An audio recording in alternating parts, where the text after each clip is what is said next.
You know what's interesting? There are people who seem to understand others almost before a single word is spoken. They walk into a space and immediately know who's tense, who's pretending, and what isn't being said. They sense when a friend is struggling long before that friend admits it. From the outside, it looks like a gift, maybe even something they were born with. But the truth is usually quieter and harder than that. For many of these people, that awareness wasn't a talent, it was a survival skill. Their nervous system learned to track the emotional weather of the people around them because, at some point, knowing what was coming next was the only way to feel safe. Psychologists have begun calling this traumatic intelligence, and what the research reveals about it changes the way you see a certain kind of person entirely. Here's the underlying idea, and it's worth slowing down for. Difficulty doesn't only leave damage behind. Under certain conditions, especially during the years when a child's brain is still being shaped, it can also reorganize the nervous system in ways that produce a remarkably accurate form of perception. Developmental researchers have found that when a young person grows up inside an environment that is unstable, emotionally inconsistent, or quietly unsafe, the brain begins adjusting itself in measurable ways. The regions responsible for spotting threat become faster and more efficient. The areas that handle emotional regulation get pulled into use much earlier than they normally would. And what gradually takes shape, often without anyone noticing, is a mind that learned to study the world with unusual care. Not because it found the world fascinating, but because studying it carefully was part of getting through each day intact. That's the foundation of traumatic intelligence. And once you see it clearly, the signs become impossible to miss. The first sign is that you absorb the atmosphere of a space almost instantly. You step into a room, and within a few seconds, you already know who's tense, who's performing, who's about to leave, and where the unspoken weight of the moment is sitting. People around you might call this intuition. Neurologically, it's something far more practical. Your brain spent years training itself to log small details. A delayed glance, a shifted shoulder, a flicker in someone's tone, because at one point, those details were how you knew what was coming next. The second sign is that you understand what people are feeling before they understand it themselves.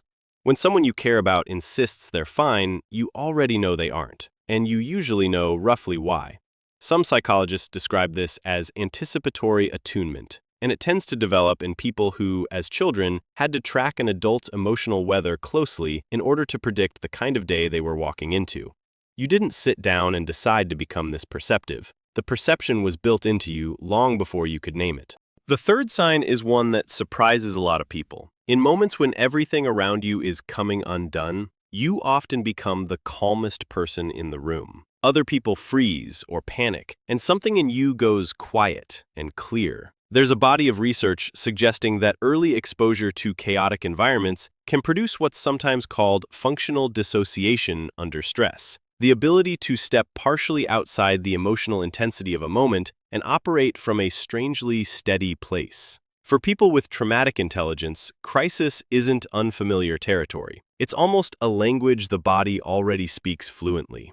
The fourth sign is a near-constant curiosity about why people behave the way they do. You analyze conversations after they end. You wonder what someone really meant by a comment that everyone else forgot 10 seconds later. You're drawn to anything that explains human behavior, not because it's an interesting topic, but because somewhere along the way, understanding people stopped being optional for you. You became, almost without choosing it, a quiet, lifelong observer of human nature. Stay with this for a moment, because the fifth sign is worth pausing on.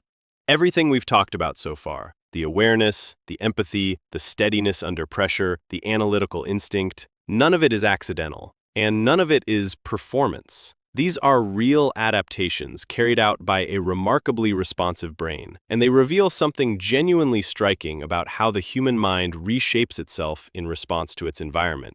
So let's keep going. Because the remaining signs reach into the parts of this intelligence that are harder to see from the outside. The fifth sign, and the one that often goes unnoticed, is that receiving care is much harder for you than giving it. You can pour yourself into other people without a second thought. But the moment someone tries to genuinely take care of you, something inside you tightens. It feels unfamiliar, almost intrusive. This isn't ingratitude. It's an old protective pattern. When the people who were supposed to care for you in childhood were inconsistent or conditional, your nervous system learned that being cared for came with strings. And that learning is slow to undo. The sixth sign is that you tend to handle things alone, even things that are clearly too much to handle alone. Reaching out feels strange to you, sometimes even risky.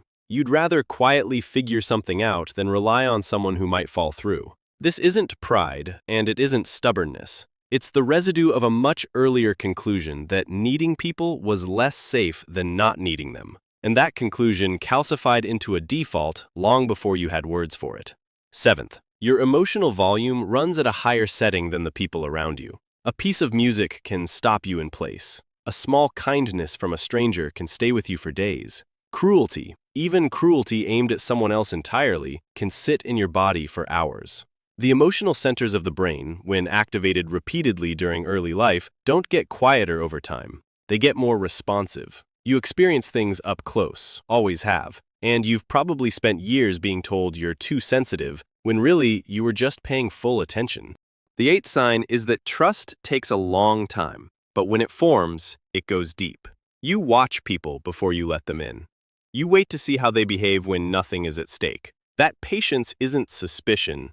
It's a finely tuned filter your brain built early, when not every friendly face turned out to be safe. The relationships that survive your filter tend to be unusually honest, because anything less would never have made it through in the first place.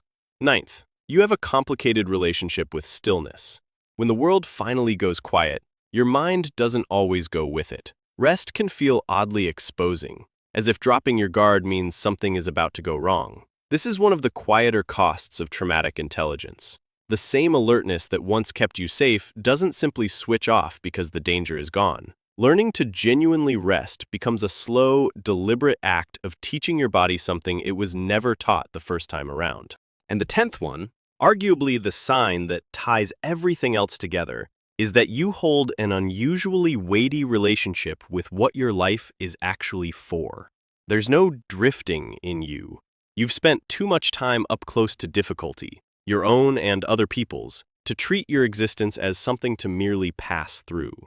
Research on post-traumatic growth, developed extensively by psychologists Richard Tedeschi and Lawrence Calhoun, suggests that many people who move through serious adversity come out the other side with a sharper sense of what matters and a more settled grip on purpose. You arrived at certain understandings early, the kind most people don't reach until much later in life, if ever. Something deeper runs underneath all 10 of these signs, and it's worth naming clearly. Traumatic intelligence is not something to romanticize. The depth is real, but so is what it cost to build it. What psychology keeps showing us is that the human brain is not only injured by what it endures, it is also, in very specific and traceable ways, reorganized by it. The way you read people, the way you feel things, the way your mind moves 3 steps ahead without being asked. These aren't quirks of personality. They are the architecture of a mind that grew up faster than it should have had to. You didn't choose the conditions that built this kind of mind, but you do get to choose what kind of life you build with it. And that choice is quietly one of the most important ones you'll ever make.